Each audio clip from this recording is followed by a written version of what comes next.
સાથે ભાવનગરથી સમાચાર સામે આવ્યા છે, જેમાં ભાવનગરમાં બાંધકામ સાઇટ પરથી મહિલા નીચે પટકાઈ તો સાઇટ પરથી શ્રમિક મહિલા બીજા માળેથી નીચે પટકાયાની ઘટના સામે આવી છે। જશોનાથ સર્કલ પાસેની ઘટના સામે આવી, જેમાં કોમ્પ્લેક્સનો આ બનાવ સામે આવ્યો છે। બીજા માળેથી પટકાતા મહિલાને ગંભીર ઇજાઓ પહોંચી છે, તો મહિલાને તાત્કાલિક સારવાર અર્થે હોસ્પિટલ લઈ જવામાં આવી હતી। તો ભાવનગરમાં બાંધકામ સાઇટ પરથી મહિલા નીચે પટકાતા તેને ગંભીર ઇજા પહોંચી। 108 મારફતે તેને સારવાર અર્થે હોસ્પિટલ લઈ જવામાં આવી હતી। તો જશોનાથ સર્કલ પાસે બની રહેલા કોમ્પ્લેક્સનો આ બનાવ સામે આવ્યો। બીજા માળેથી મહિલા નીચે પટકાઈ અને તેને ગંભીર રૂપે ઇજા પહોંચી હતી।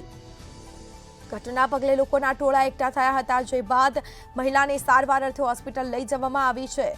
વધુ વિગતો સાથે સંવાદદાતા હિરેન ચૌહાણ ફોનલાઈન પર જોડાઈ ગયા છે। જે ભાવનગરમાં બાંધકામ સાઇટ પરથી મહિલા નીચે પટકાઈ હતી અને તેને ગંભીર ઇજા પણ પહોંચી છે, શું છે વધુ વિગતો?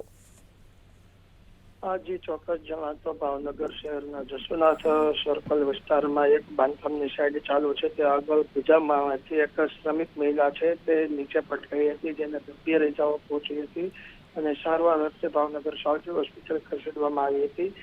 પરંતુ સવાલ એ છે કે જે બાંધકામની સાઇટો ભાવનગરમાં અનેક ચાલી રહી છે, ત્યાં આગળ શ્રમિકોના સેફ્ટીને લઈને જે સેફ્ટી નેટ બાંધવાનું હોય છે, શ્રમિકોને હેલ્મેટ આપવાના હોય છે, અનેક જે શ્રમિક કાયદાને સેફ્ટીના જે નિયમો છે તેના ખુલ્લેઆમ ધજાગરા ઉડી રહ્યા છે। મહાનગરપાલિકાની કચેરી આ જે ઘટના સ્થળ છે તેની બિલકુલ નજીક હોવા છતાં પણ જે રીતના સાઇડ ઉપર કામ થઈ રહ્યું છે તેને લઈને અધિકારીઓ મૌન પાળી રહ્યા છે, તે પણ એક મોટો સવાલ ઉઠી રહ્યો છે। હાલ તો આ જે મહિલા છે તે ગંભીર રીતે ઈજા પામેલ છે, તેને ભાવનગર સાવજી હોસ્પિટલમાં સારવાર શરૂ છે, પરંતુ અનેક સાઇટ કન્સ્ટ્રક્શનની એવી છે જ્યાં આગળ કોઈ પણ જાતની સેફ્ટી કે સેફ્ટી નેટ પણ બાંધવામાં નથી આવતી અને હવા પ્રદૂષિત થાય તે માટે જે ગ્રીન નેટ બાંધવાની જે નિયમો છે તેના પણ ધજાગરા ઉડી રહ્યા છે। ત્યારે મહાનગરપાલિકા અને જીપીસીબીના અધિકારીઓ આ કારણે પાટા કરી રહ્યા હોય તેવું લાગી રહ્યું છે।